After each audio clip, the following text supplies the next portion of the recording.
وقل جاء الحق وزهق الباطل إن الباطل كان زهوقا.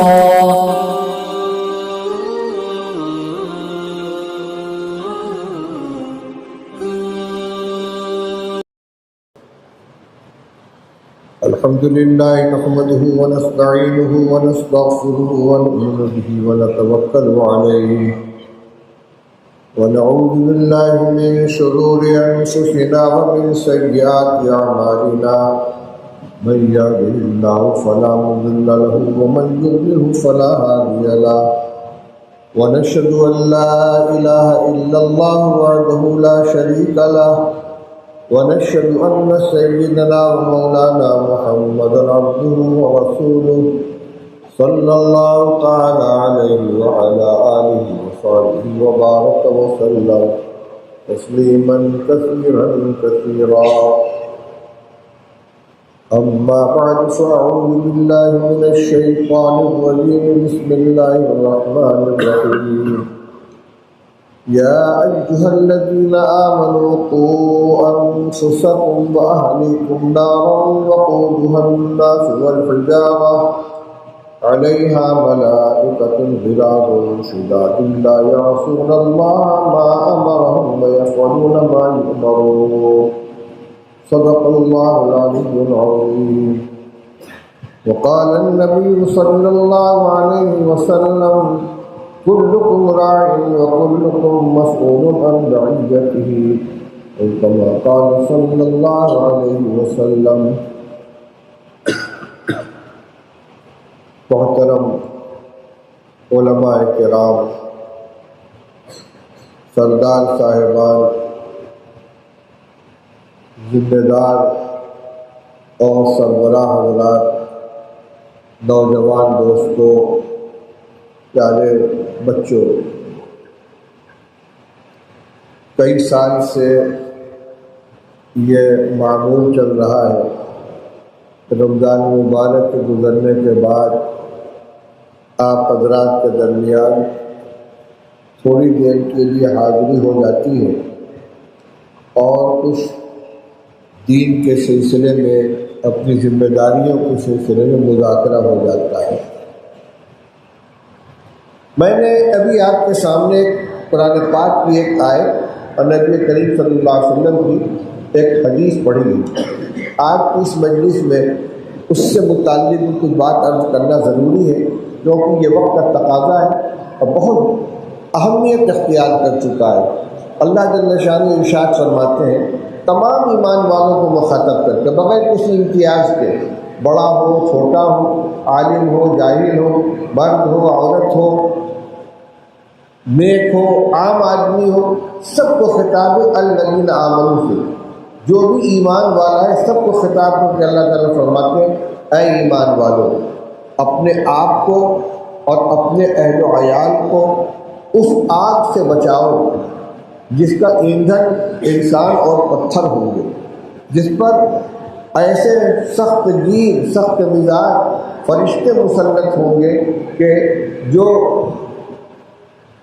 اللہ تعالیٰ کے حکم کی خلاف ورزی نہیں کرتے اور جو ان سے کہا جاتا ہے اسی کے مطابق عمل کرتے ہیں. یعنی ان سے کوئی زور زبردستی کر کے اپنے آپ کو بچا نہیں سکتا. فرمایا بچاؤ اپنے آپ کو اور اپنے اہل و عیال کو آگ سے. آگ سے بچانے کا کیا مطلب ہے؟ کیا کوئی زبردستی آگ میں کود رہا ہے ہمیں پکڑنا ہے؟ تو مطلب سیدھا سیدھا یہ ہے اس راستے پر چلنے سے بچاؤ کہ جس کی منزل آگ ہے، جہنم ہے، جس کا انجام جہنم میں کا داخلہ ہے. یہ ذمہ داری ہر ایمان والے کی ہے. سب سے پہلے اپنی ذات کو بچائے، پھر اپنے اہل عیال کو بچائے. اگر ہر فرد اپنی ذات کے لیے اور اپنے اہل عیال کے لیے اس ذمہ داری کو اوڑھ لے اور پوری دیانتداری کے ساتھ اس کو ادا کرے تو کوئی گھر خالی نہیں بچے گا. سارا کا سارا معاشرہ انشاءاللہ اس آیت کی برکت سے سدھر جائے گا. ہر وقت اس پر نظر ہوگی کہ ہمارا کوئی عمل اللہ کو ناراض کرنے والا تو نہیں ہے، ایسا تو کوئی عمل نہیں کہ جو جہنم میں لے جانے والا ہو. یہ خطاب ہے تمام ایمان والوں کو اور یہ ذمہ داری دی گئی ہے ہر مسلمان کو کہ اپنے آپ کو بھی بچاؤ جہنم میں جانے والے راستے پر چلنے سے، اہل عیال کو بھی بچاؤ۔ اس کے لیے کرنا کیا ہوگا؟ سب سے پہلی چیز یہ کہ بچپن میں بچوں کو دین سکھایا جائے، ان کو ایمان کی حقیقت بتلائی جائے، کلمہ نماز کی تعلیم دی جائے، قرآن پڑھنا سکھایا جائے، عقیدے کی اہمیت سمجھائی جائے، ایمان کی قدر و قیمت ان کے دل میں بیٹھائی جائے، ان کو یہ سمجھ میں آ جائے کہ ہماری سب سے قیمتی دولت ہمارا ایمان ہے۔ اللہ نے ہم کو مسلمان گھرانے میں پیدا فرما دیا، اس کا بہت بڑا احسان ہے۔ صحابہ کرام رضی اللہ تعالیٰ عنہ کو بڑی بڑی قربانیاں دے کر ایمان کی دولت ملی تھی، اور آج بھی اگر اللہ تعالیٰ کسی کے مقدر میں ہدایت لکھ دیتے ہیں اور وہ اپنا باطل مذہب چھوڑ کر دائرہ اسلام میں آتا ہے تو اس کو بڑی بڑی مزاحمتوں کا سامنا کرنا پڑتا ہے۔ خاندان کے لوگ دشمن ہو جاتے ہیں، محلے کے لوگ دشمن ہو جاتے ہیں،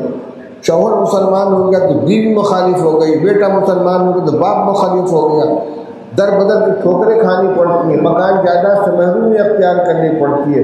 اللہ کا شکر ہے کہ اس نے ہمیں اس طرح کی تمام آزمائشوں سے محفوظ رکھا، ہمیں مسلمان گھرانے میں پیدا کیا،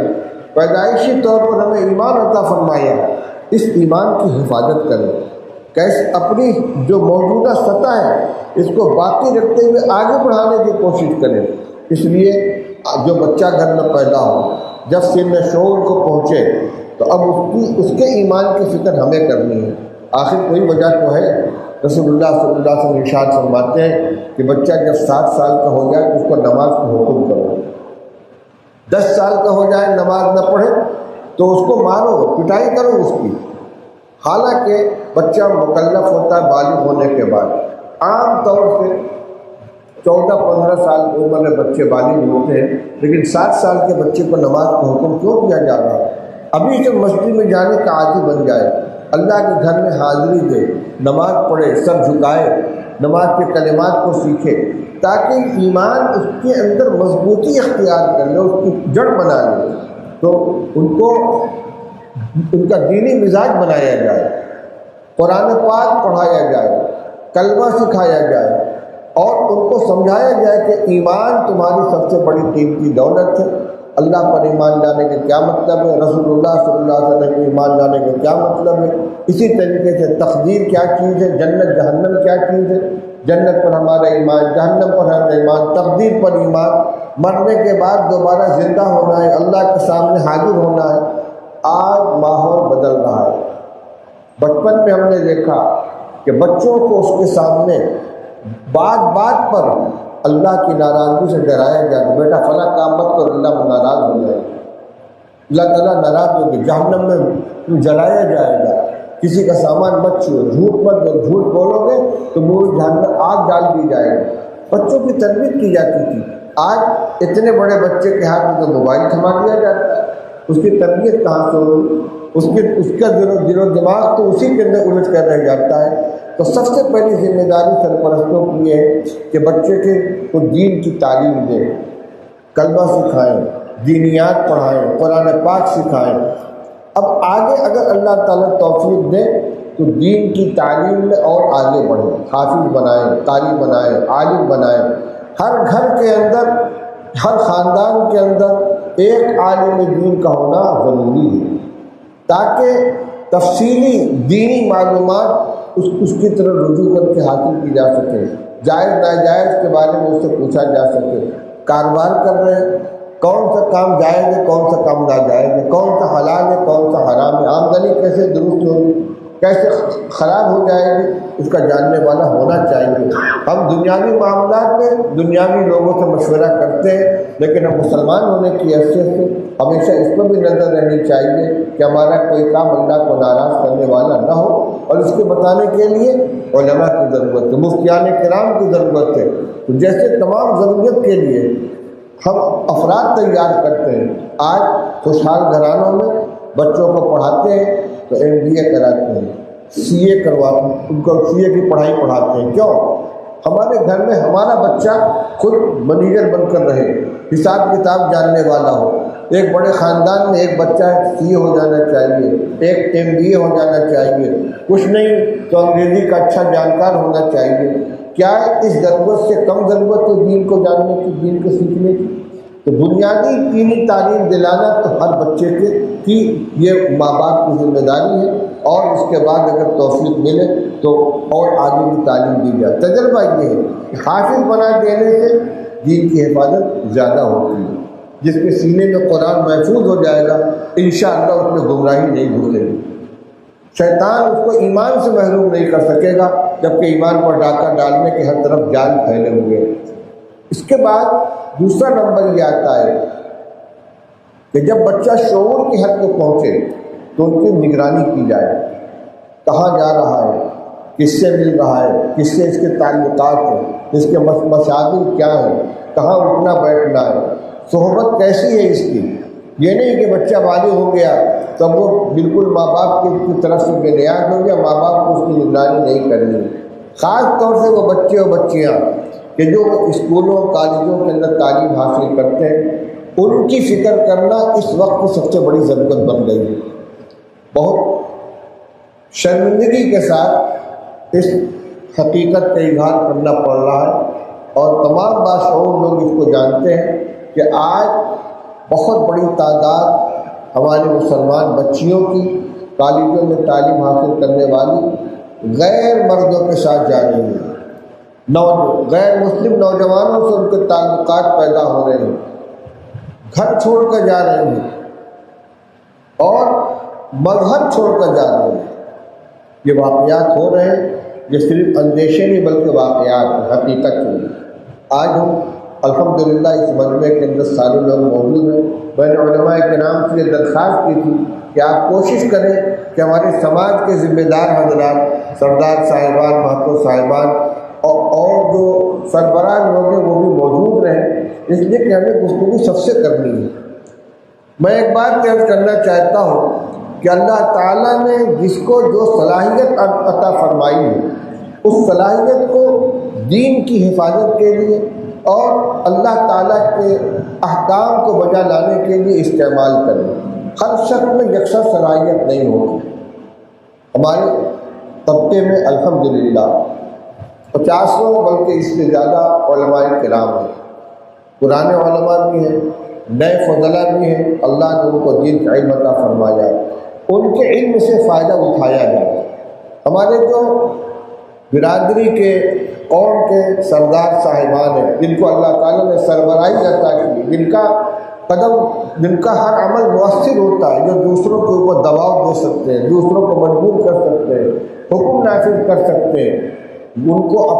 اپنی طاقت اور اپنی صلاحیت کو استعمال کرنا چاہیے۔ اسی طرح تیسری چیز ہے کہ گھر کے جو سربراہ حضرات ہیں، والدین ہیں اور خاص طور سے والد ہیں، گھر کے بڑے بھائی ہیں، چچا ہیں، جن کا گھر کے اندر ہولڈ ہے،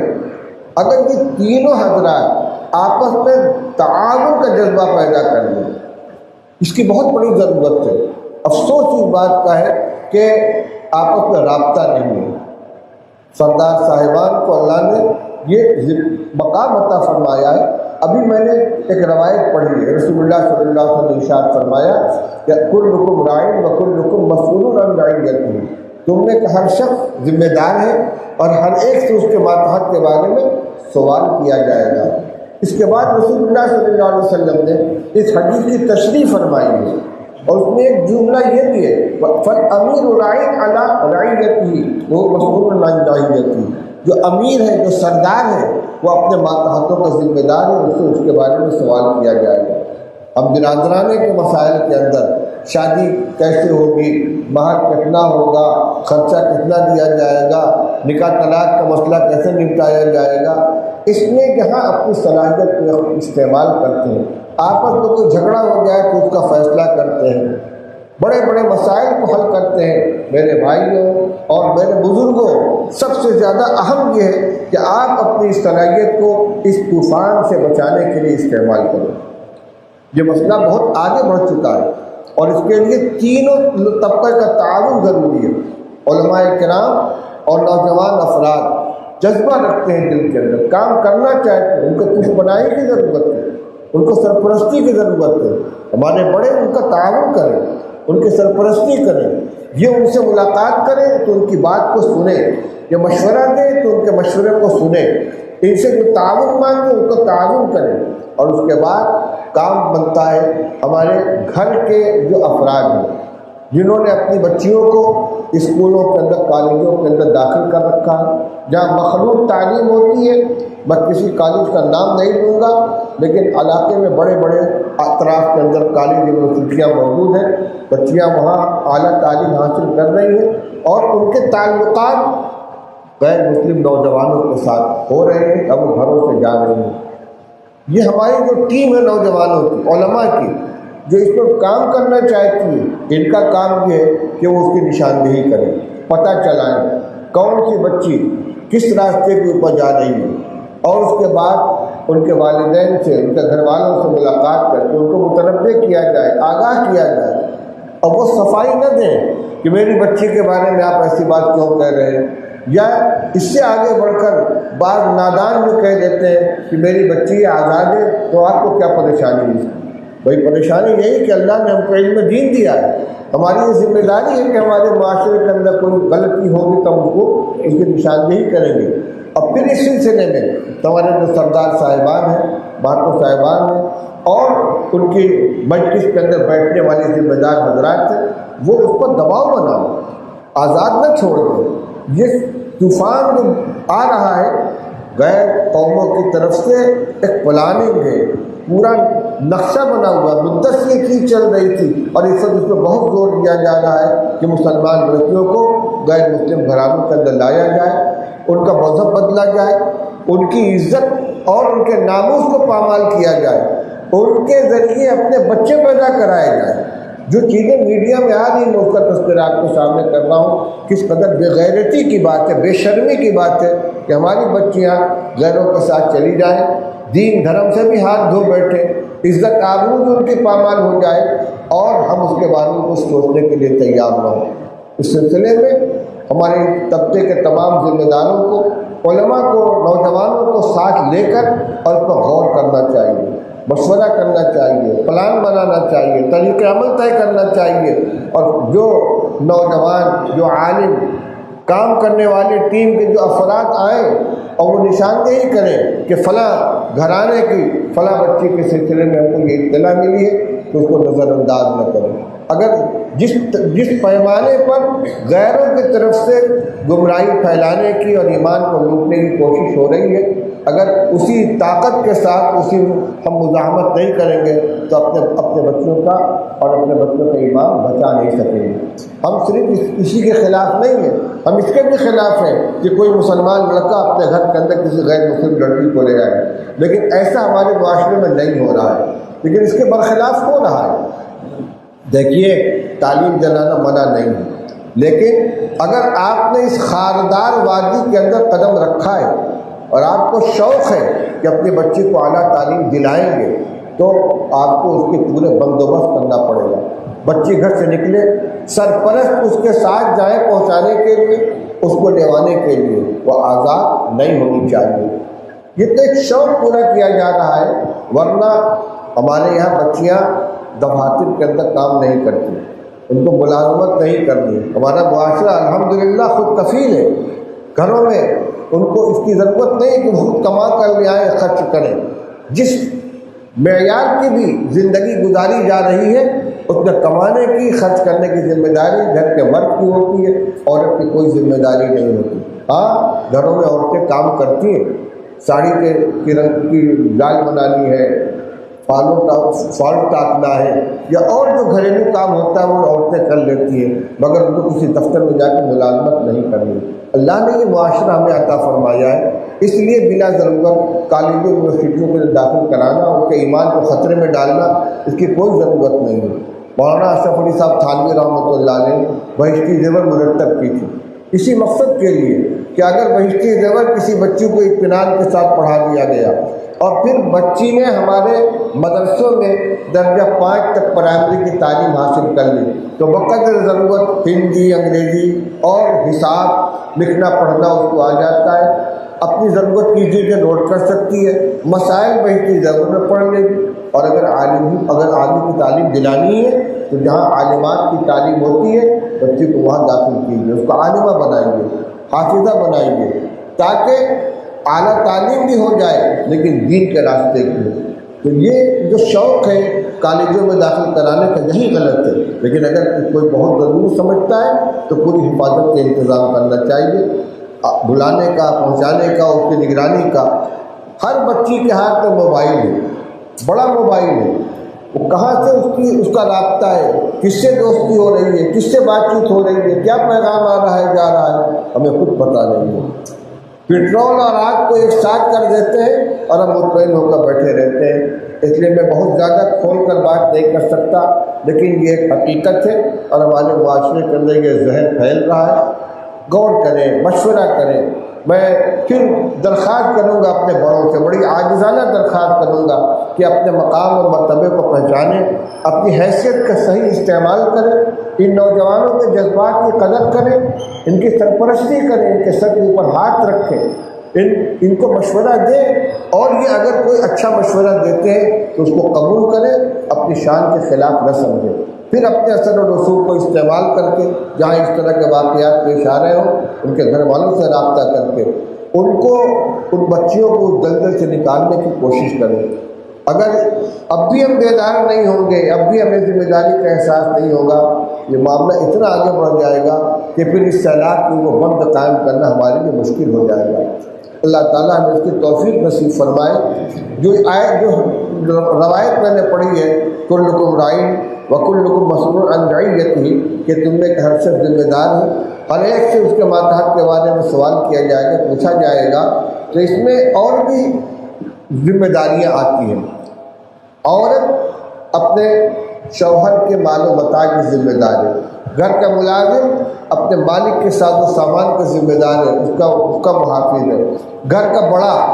سرپرست اپنے تمام اہل و عیال کا محافظ ہے، ان کا دینی ذمہ دار ہے۔ دینی ذمہ داری میں اولاً تو ان کی تعلیم و تربیت آتی ہے، پھر ان کی نگرانی ہے، گھر میں نماز کا اہتمام ہو رہا ہے یا نہیں، قرآن پاک کی تلاوت ہو رہی ہے یا نہیں۔ ہم صرف اپنے عمل کو لے کر مطمئن ہو گئے کہ ہم مسجد کے اندر بیٹھے ہیں، صبح شام کی تسبیح پوری کر رہے ہیں، جماعت میں چلہ بھی لگا رہے ہیں، دین کا کام کر رہے ہیں، گھر میں نماز ہو رہی کہ نہیں ہو رہی، یہ کوئی دینداری نہیں ہے۔ دین کا کام پہلے اپنے گھر سے ہونا چاہیے، اپنے گھر والوں کی فکر ہونی چاہیے۔ قوا انفسکم واہلیکم نارا، اپنے کو بچاؤ، اپنے گھر والوں کو بچاؤ، گھر میں چراغ جلاؤ، پھر مسجد میں چراغ جلاؤ۔ اگر ہم باہر کی فکر کریں اور گھر کی فکر نہیں کریں گے، یہ محنت کسی کام کی نہیں ہے۔ میں باہر کی محنت سے منع نہیں کر رہا ہوں، اگر سب گھر میں بیٹھ جائیں گے تو باہر کی محنت بند ہو جائے گی، لیکن جتنی فکر اس کی کر رہے ہیں اس سے زیادہ فکر اپنے گھر میں ہونی چاہیے، گھر میں نماز کا اہتمام ہونا چاہیے۔ اسی طریقے سے یہ موبائل کی جو وبا ہے، یہ صرف اسکول پڑھنے والی بچیوں ہی کے لیے نہیں، گھر میں رہنے والے بچے نوجوان، یہ بے تحاشا جو بڑے موبائل کا استعمال ہو رہا ہے اور اس میں کوئی بندش نہیں ہے، یہ اس زمانے کا بہت بڑا فتنہ ہے۔ بعض لوگ اس کو کہتے ہیں کہ اس زمانے کے سب سے بڑا یہ شیطان ہے۔ ایک خرابی اس میں یہ بھی ہے، جو تھوڑا سا دینی مزاج رکھتے ہیں، موبائل کھولا، کوئی ویڈیو آ رہا ہے، کوئی تقریر آ رہی ہے، بس اس کو سن لیا، خود دین کا علم ہے نہیں، اور یہ بھی پتہ نہیں کہ بیان کرنے والا کون ہے، کوئی بھی نظریہ پیش کر رہا ہے، کوئی بھی مسئلہ بیان کر رہا ہے، کوئی بھی روایت بیان کر رہا ہے، تو اس کے قائل ہو گئے۔ پھر یہ کہ اس کو آگے فارورڈ کر دیا، یہ بھی غلط ہے۔ رسول اللہ صلی اللہ علیہ وسلم نے ارشاد فرمایا، کفیٰ بالمرء کذبا ان یحدث بکل ما سمعہ، آدمی کے جھوٹا ہونے کے لیے اتنا کافی ہے کہ جو کچھ سنے اس کو آگے کو چلتا کر دے، یعنی یہ جان کر نہیں کہ یہ جھوٹ ہے، جو سنا اس کو آگے چلتا کر دیا۔ فرمایا کہ وہ شخص جھوٹا ہے، جھوٹے ہونے کے لیے اتنا کافی ہے، آگے بات چلانے کی پہلے یہ شکل تھی کہ ایک سے سنا دوسرے کو سنا دیا،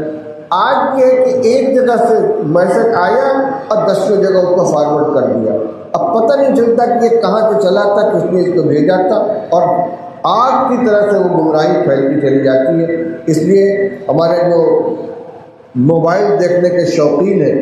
اور ہر پیغام کو، ہر بیان کو، ہر تحریر کو بڑی دلچسپی کے ساتھ دیکھتے ہیں، ان کے لیے ضروری ہے کہ یہ پہلے معلوم کرے، دیکھیں کہ جس کا یہ بیان ہے کوئی مستند عالم ہے کہ نہیں، صحیح العقیدہ ہے کہ نہیں ہے، صحیح مسلک رکھنے والے ہیں کہ نہیں، اس لیے کہ اس راستے سے گمراہیاں پھیل رہی ہیں،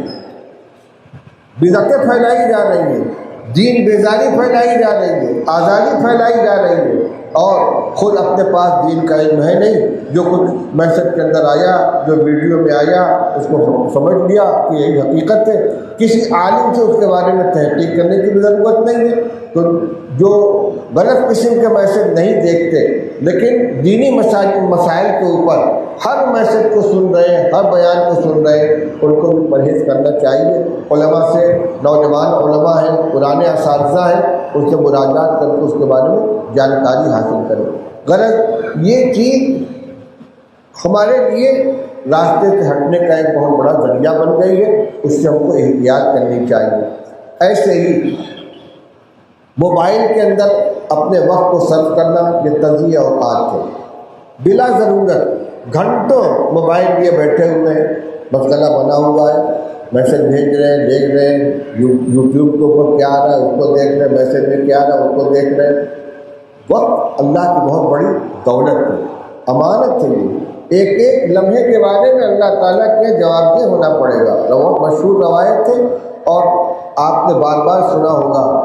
ترمذی شریف کی روایت رسول اللہ صلی اللہ علیہ وسلم نے ارشاد فرمایا، لا تزول قدم ابن آدم یوم القیامۃ حتی یسأل عن خمس، عن عمره فیما افنی، وعن شبابه فیما ابلى،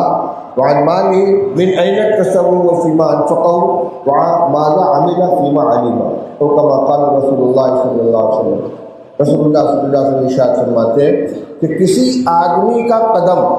میدان محشر سے اس وقت تک ٹلے گا نہیں جب تک کہ 5 چیزوں کے بارے میں اسے سوال نہ کر لیا جائے، اور جب سوال کیا جائے گا تو جواب بھی دینا پڑے گا، اور جواب وہاں رٹا ہوا نہیں چلے گا کہ دنیا سے ہم کو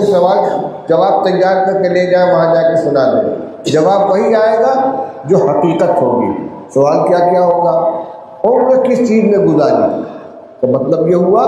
کہ پوری عمر اللہ کی طرف سے امانت ہے ہمارے پاس، اور اس کو کہاں گزارنا ہے، کس کام میں صرف کرنا ہے، ایک ایک لمحے کا جواب دینا پڑے گا۔ وعن شبابی فیما ابلا، نوجوان سن لیں، جوانی کے بارے میں خاص طور سے سوال ہوگا کہ زندگی کا جو سب سے قیمتی زمانہ تھا، جس میں امنگیں جوان ہوتی ہیں، حوصلے بیدار ہوتے ہیں، قوت عمل اپنے عروج پر ہوتی ہے، کام کرنے کا جذبہ ہوتا ہے، شوق ہوتا ہے، اس وقت میں اس جوانی کو تم صحیح جگہ استعمال کر سکتے تھے، تم نے کہاں گزارا ہے؟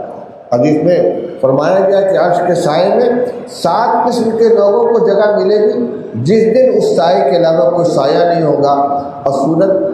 1.25 نیزے کے فاصلے پر چمک رہا ہوگا، اور بھیجا دماغ کے اندر اس طرح کھول رہا ہوگا جس طریقے سے پانی ہانڈی کے اندر کھولتا ہے۔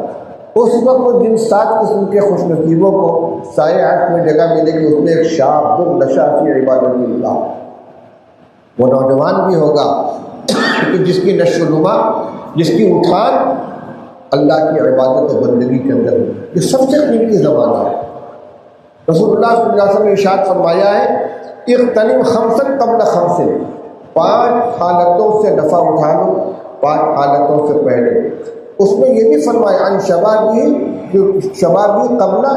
حریمی، آدمی کو چاہیے کہ اپنی جوانی سے فائدہ اٹھائے بڑھاپے کے آنے سے پہلے۔ تو جوانی کا زمانہ ہمارے نوجوان دوستوں بہت ہی قیمتی ہے، اس میں اگر کمائی کر لو گے آخرت کی، یہ کام آئے گا، وہاں سرخروئی بھی حاصل ہوگی، اللہ کے یہاں عزت حاصل ہوگی، اور صرف یہی بنیاد بنے گا زندگی کے آگے کے مراحل کے اندر۔ جس کی جیسی جوانی گزرتی ہے ویسے ہی اس کا بڑھاپا گزرتا ہے، ویسے ہی ادھیڑ عمر گزرتی ہے، اور جو جوانی میں نہیں سدھر سکا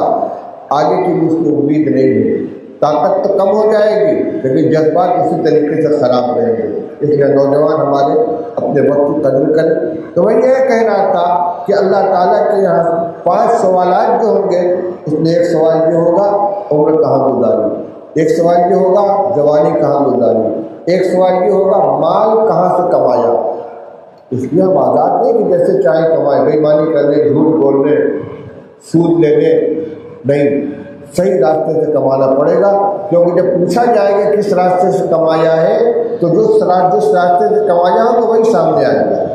کہاں خرچ کیا یہ بھی ایک سوال ہوگا، اس کا بھی جواب دینا پڑے گا. اور آخری جو سوال یہ ہوگا کہ دین کی جو معلومات ان کو حاصل ہوئی تھی اس پر عمل کتنا کیا. اس لیے ہم جہاں بیٹھے ہوئے ہیں آج اور جمعہ کے بیان میں، جلسوں میں، نماز کے بعد کتابوں کی تعلیم میں، مذاکرے کی مجلس میں جو باتیں دین کی ہمارے علم میں آتی ہیں ہم اس کے سلسلے میں جواب دہ ہوں گے کہ دین کی جتنی معلومات ان کو حاصل ہوئی تھی اس پر عمل کتنا کیا. آج جتنی باتیں کہی جا رہی ہیں یہ بھی امانت ہے. اس میں جس سے متعلق جو عمل ہے اس کو اپنی ذمہ داری محسوس کریں، اپنی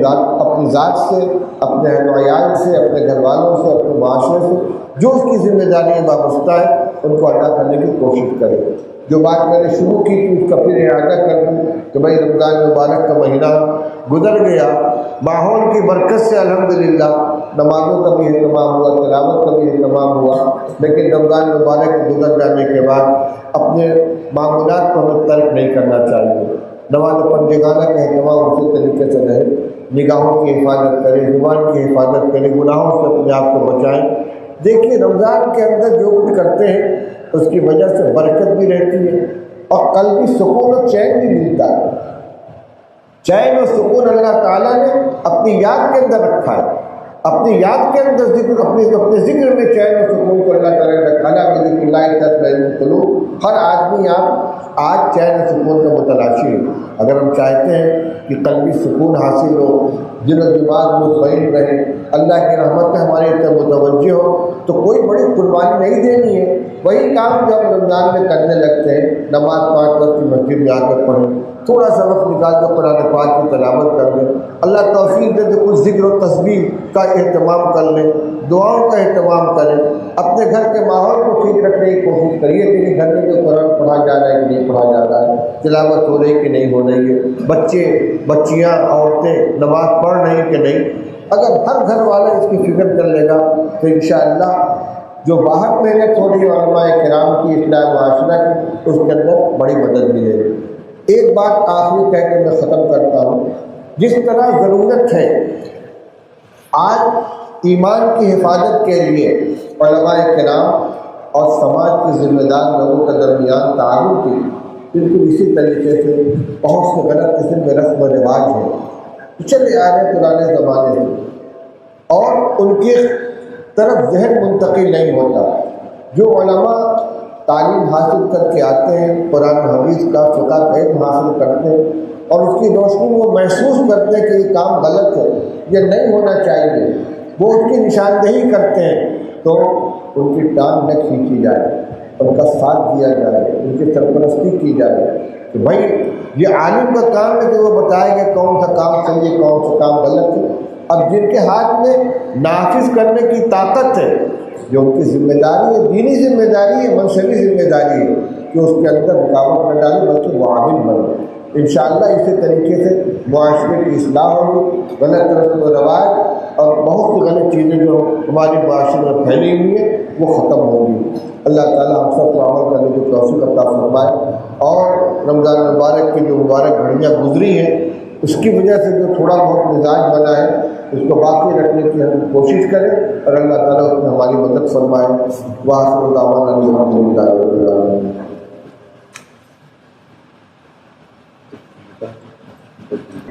بھائی ایک بات رہ گئی تھی اس کو بھی عرض کر کے پھر دعا کرتے ہیں. ذہن میں بات تھی کہ الحمدللہ اس علاقے کے اندر بڑے بڑے مدرسے بھی ہیں اور اسکول بھی ہیں، درس اسکول بھی ہے اور نیشنل اسکول بھی ہے. یہ جو یونیورسٹی کی سطح کی جو تعلیم ہے جس کے لیے ہماری بچیاں کالجوں میں جاتی ہیں، یونیورسٹیوں میں جاتی ہیں، ہمت کر کے مشورہ کر کے مشترکہ مشورے کے ذریعے کوئی ایک ایسا تعلیمی ادارہ قائم ہونا چاہیے جس کا کنٹرول اپنے ہاتھ میں ہو، جس میں یہ خطرات اور یہ خدشات جو پیش آ رہے ہیں یہ ختم ہو جائے. طویل المیعاد کام ہے لیکن اگر ارادہ کر لیں گے اور نقشہ سازی کریں گے تو انشاءاللہ کام ہوگا. آج پورا نہیں ہو پائے گا، کچھ وقت لگے گا، اس پر بھی غور کرنا چاہیے اور ذمہ دار لوگوں کو اس کے بارے میں مشورہ کرنا چاہیے. اللہ تعالیٰ اس کے بھی توفیق عطا فرمائے. دعا کریے.